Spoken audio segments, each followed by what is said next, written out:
பயணி ஒருவர் அவசர கால கதவை திறந்து ஓடும் விமானத்திலிருந்து குதித்ததால் சென்னை அனைத்துலக விமான நிலையத்தில் நேற்று அதிகாலை பெரும் பரபரப்பு நிலவியது. ஷார்ஜாவிலிருந்து 231 பயணிகளுடன் வந்த ஏர் அரேபியா விமானம் அதிகாலை 3:20 மணி அளவில் தரையிறங்கியது. விமானம் ஓடு பாதையில் மெதுவாக சென்று கொண்டிருந்த போது புதுக்கோட்டையைச் சேர்ந்த 29 வயது முகமது ஷெரீப் என்பவர் திடீரென அவசர கால கதவை திறந்து வெளியே குதித்தார். இதைக் கண்டு அதிர்ச்சியடைந்த விமானி உடனடியாக விமானத்தை நிறுத்தினார்.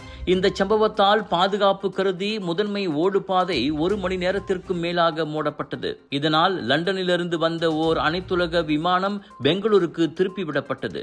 தப்பியோட முயன்ற அந்த பயணியை பாதுகாப்பு படையினர் மடக்கி பிடித்தனர். அதில் அவருக்கு லேசான காயம் ஏற்பட்டது. விசாரணையின் போது தமது உயிருக்கு ஆபத்து இருப்பதாக பயந்ததாகவும் மனநிலை பாதிக்கப்பட்ட நிலையில் இருந்ததாகவும் அவர் கூறியதாக தெரிகிறது. அதிகாலை 4:30 மணி அளவில் விமானம் அதன் நிறுத்துமிடத்திற்கு கொண்டு செல்லப்பட்டு இயல்பு நிலை திரும்பியது. பிடிபட்ட பயணியிடம் விமான நிலைய போலீசார் தீவிர விசாரணை நடத்தி வருகின்றனர்.